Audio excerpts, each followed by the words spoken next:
Heather Alamosi is only 25 years old, but already she knows she faces the same fate as her mother. She stopped communicating a good couple years ago, 2 or 3 years ago. So, but I could still see like the smile and expression on her face when I'd go and see her. But now it's like it's not.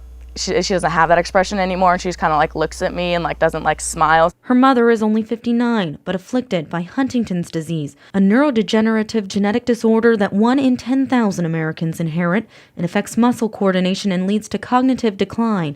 Eventually, it will claim Heather's mother's life. Everyone in the world has a Huntington gene, but your repeat, like the repeats on the gene strand, like everyone has 35, but people with Huntington's is more than that. Through genetic testing, Heather found out she has more too. I wanted to find out because I wanted to be a nurse, but you can't be a nurse if you're going to start shaking and doing stuff like that. With that diagnosis in the back of her mind, in 2007, she and 13 others touched by Huntington's decided to take the 19,386-mile hike to the peak of Mount Kilimanjaro. It was like surreal. I was like, oh my gosh, like I'm on the top of the world right now. Like I am on top of the world for Huntington. Their climb for the cure raised $500,000. Now she's raising money once more. An award-winning documentary airs this month at the Ashland Varsity Theater, featuring her and her family. I'm really hopeful that we are going to be able to change the course of this illness, and I think it's in the near as opposed to distant future.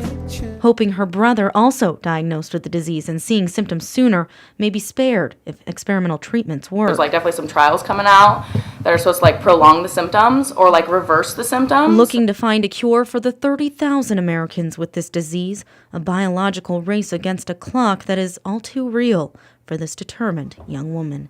In Jacksonville, Jennifer Elliott, NBC5 News. And that's a couple other people I hiked with, and that's one of our Sherpas.